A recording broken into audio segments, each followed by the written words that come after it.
Mein Führer. Steiner. Steiner konnte nicht genügend Kräfte für einen Angriff massieren. Der Angriff Steiner ist nicht erfolgt.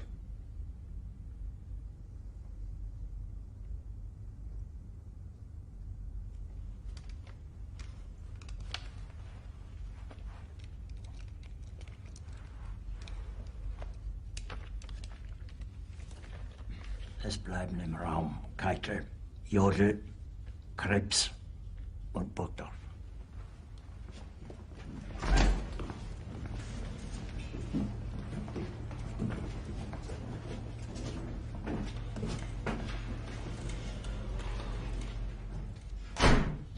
Das war ein Befehl! Der Angriff Steiners war ein Befehl! Wer sind Sie? Corre que tio Adolf tá puto. Então, como a gente viu, Stalingrado foi a grande derrota das tropas nazistas e o grande ponto de virada da Segunda Guerra Mundial. Eu coloquei ali um trecho famoso, acredito que muitos de vocês já devam ter visto esse trecho desse filme. É um filme de 2005 chamado A Queda. Aqui no Brasil foi traduzido como A Queda, o título, Os Últimos Dias de Hitler.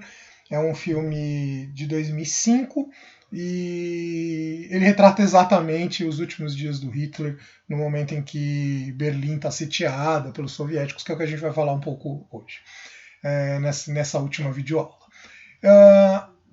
Estamos diante do momento em que Hitler começa a perder a guerra, em que a União Soviética, as tropas soviéticas começaram a grande virada.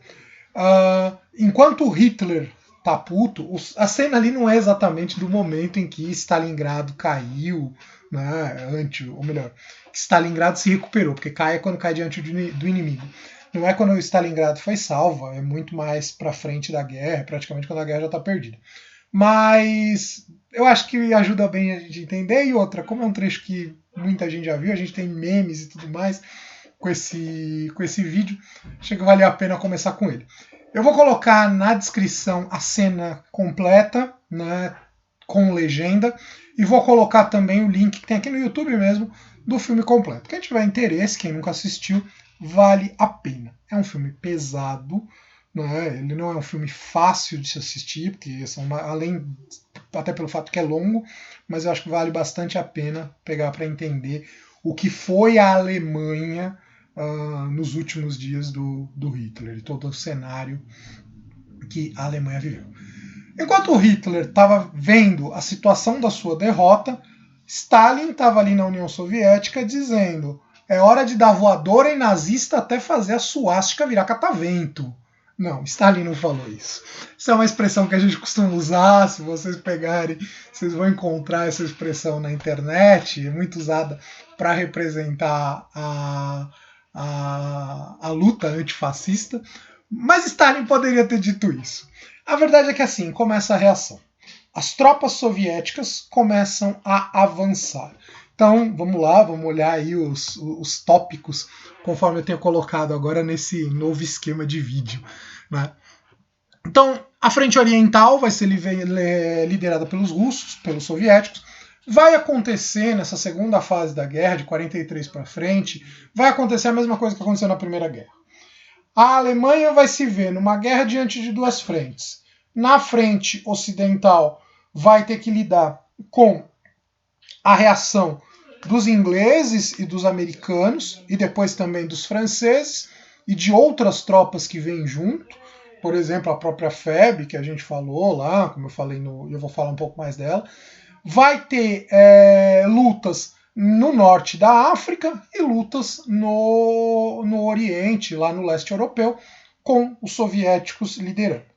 Os soviéticos então começam a reação, vão ser os primeiros que vão reagir. As tropas russas fortalecidas começam a libertar os territórios conquistados. Então, no primeiro momento, o que os russos vão fazer? Reconquistar os territórios que foram perdidos pelo avanço nazista. Só que não vai ficar só nisso, não. Os russos vão muito mais para frente. Então, aqui inicia a libertação e invasão dos países do leste europeu.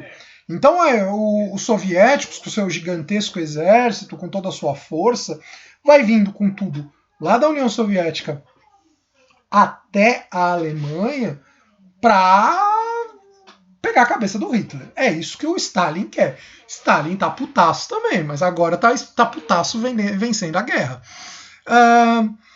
A gente vai ter batalhas no norte africano, como eu estava falando atualmente. Então, o norte da África, que era em grande parte colônia da França, algumas regiões colonizadas pelos ingleses também, vai ser palco de guerra e de uma reação por parte dos ingleses e por parte de outras tropas para se invadir a Europa, principalmente via Itália.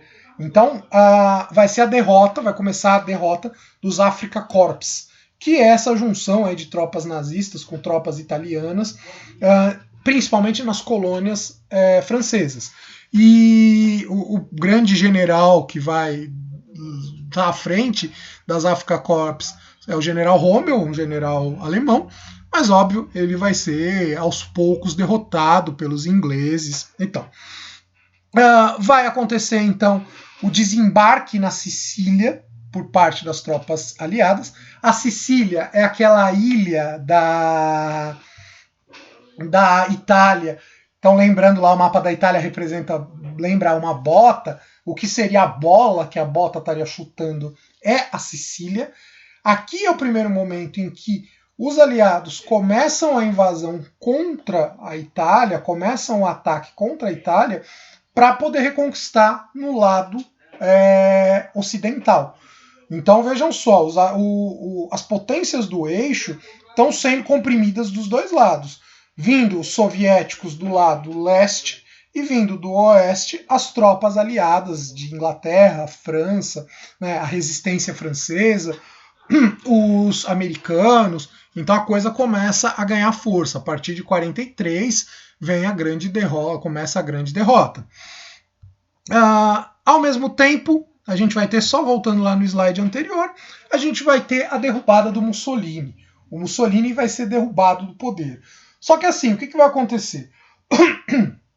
O Mussolini é derrubado do poder, só que ele é preso, só que ele vai ser resgatado pelos nazistas e vai ser colocado de novo no poder, não da Itália toda, porque uma parte da Itália vai estar dominada pelos aliados, mas vai ser colocado no norte da Itália. É criada uma república dominada pelo Mussolini, que ele vai ficar no poder até um determinado ponto. Só que, assim, ele está apoiado pelos nazistas, a população italiana já em grande parte está contrária ao Mussolini, então ele não vai resistir muito tempo. Então, como está aqui nesse próximo slide, ele volta ao poder apoiado pelos nazistas, mas ele vai ser preso por tropas antinazistas da Itália. Então, na própria Itália, há um movimento antinazista que busca vencer, busca acabar com o governo o antifascista, melhor dizendo, né? Busca acabar com o governo do Mussolini, e o Mussolini vai ser preso e vai ser morto. Na verdade, a morte do Mussolini é uma coisa terrível. Né? Eu até fiquei cogitando de colocar a imagem da morte do Mussolini aqui ou não, mas acabei deixando melhor não colocar. Mas vocês acham facilmente na internet. O Mussolini ele foi morto, teve o corpo dele, ele e a mulher dele tiveram os corpos pendurados num posto de gasolina e o povo linchava. Então, foi uma coisa terrível, tamanho ódio que se criou dentro da própria Itália em relação ao regime que foi criado pelo Mussolini. Lembrando que o Mussolini é o primeiro fascista. Aliás, fascismo tem origem na Itália, está lá nos vídeos de nazifascismo. O primeiro movimento fascista que a gente realmente tem no mundo é na Itália. O Hitler, o nazismo é um tipo de fascismo, isso eu falei no vídeo anterior, nos vídeos lá de nazifascismo. O nazismo é um tipo de fascismo, mais radical até, mas o fascismo originário está ali na Itália. E o Mussolini, ele foi o primeiro fascista a pagar. o que a gente vai ter depois disso? Então Mussolini volta ao poder, as batalhas na Itália têm participação das tropas brasileiras, a FEB, a Força Expedicionária Brasileira, vai também participar, vai ter uma participação importante na tomada de Monte Castelo. Então, aquilo que a gente já falava, o Vargas acaba entrando do lado dos aliados contra os fascistas, porque para ele era importante, enfim, né, por causa da Companhia Siderúrgica Nacional. E com isso, a participação brasileira efetivamente na Segunda Guerra Mundial. O dia D é uma data também importante na história da Segunda Guerra Mundial. Até porque aqui a gente tem a participação efetiva das tropas americanas. É quando as tropas americanas entram na guerra em solo europeu. Então, até então, praticamente os americanos tinham só dado apoio, ali no apoio econômico e tal, tiveram ataques, tiveram batalhas no Pacífico, mas na Europa, realmente, os americanos até então não tinham entrado na guerra. Eles entram na guerra no dia D, né? Entram na Europa no dia D. É o desembarque das tropas aliadas, principalmente aí ingleses e americanos, a gente também vai ter canadenses.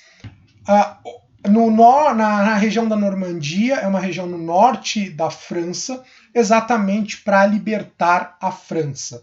Então aqui é o momento que começa realmente a se forçar esse grande movimento de pinça entre, de um lado, os soviéticos, do outro lado, os outros aliados, principalmente aí ingleses e americanos. O que a gente vai ter? O dia D, então, é essa data, 4 de junho de 44, é o início da libertação francesa da dominação nazista. Então, lembrando, a França ficou em parte dominada pelos nazistas, em parte sob o regime de Vichy, que era um regime fantoche, que vai durar, o governo de Vichy vai durar, do general Pétain, vai durar até 9 de agosto de 44. A gente já está aqui praticamente no finzinho da guerra. O Pétain, num primeiro momento, ele vai passar por um julgamento, por ser um colaboracionista, por colaborar com o governo nazista, ele vai ser condenado à pena de morte, mas quem vai, de alguma forma, dar um indulto para ele, libertá-lo, né, vai ser o general de Gaulle. O general de Gaulle, né, que se escreve, ele é um grande líder da resistência e, óbvio, uma vez que acontece a libertação, ele vai se tornar o presidente da França. E aí, uma vez que ele se torna o presidente da França, ele vai conceder a libertação, vai conceder o perdão, aí, um indulto ao general Pétain, ao marechal Pétain. Porém, ele é libertado da pena de morte, mas ele vai ser condenado à prisão perpétua. A gente tem aqui uma imagem do julgamento do general Pétain por sua colaboração com os nazistas e tal. Então a guerra vai se aproximando do seu final. Aqui a gente já está em meados de 44. A guerra vai até 1945. Os soviéticos continuam o seu avanço junto ao leste, melhor dizendo, né, do outro lado, e vão libertar Auschwitz. Eu não vou comentar muito, até porque os vídeos já estão longos, eu já falei muita coisa, eu vou acabar não comentando muito sobre o Holocausto. Até porque, vamos lá, Segunda Guerra e Holocausto estão intrinsecamente ligadas, mas a gente pode dizer que são duas coisas diferentes. Estão muito ligadas uma na outra. E uma é meio que consequência da outra e tal. Mas eu não vou falar propriamente do Holocausto. A única coisa que eu vou dizer, os alemães, os nazistas, fizeram diversos campos de concentração. Auschwitz foi o mais famoso e provavelmente o mais sangrento de todos.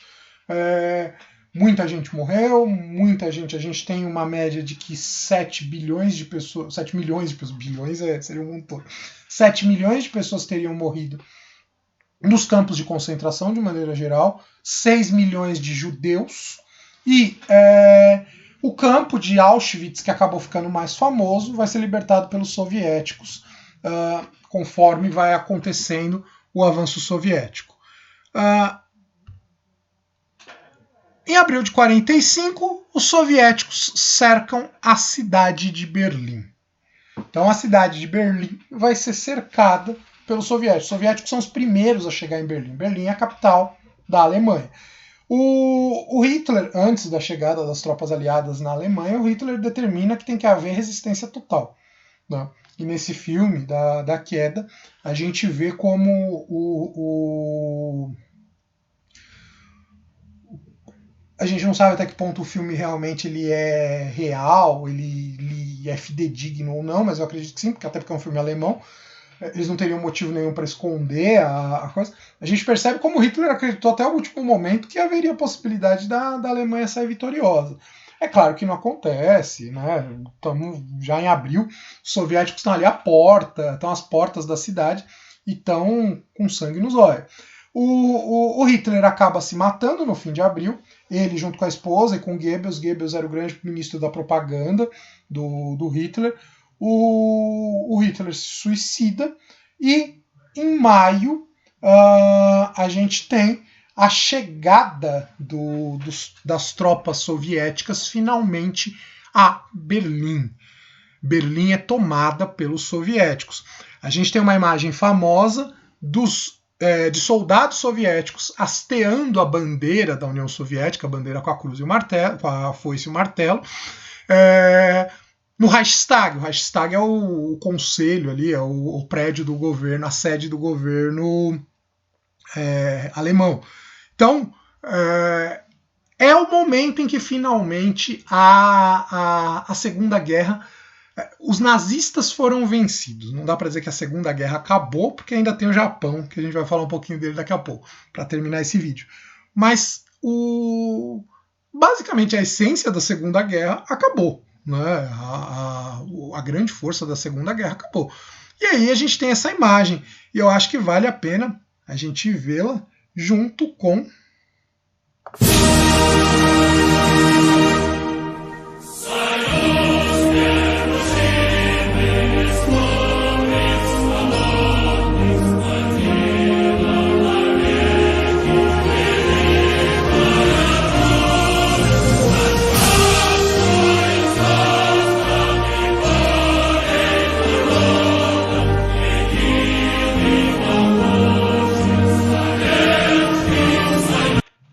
os soviéticos são praticamente os grandes responsáveis pela derrota dos alemães na Segunda Guerra Mundial.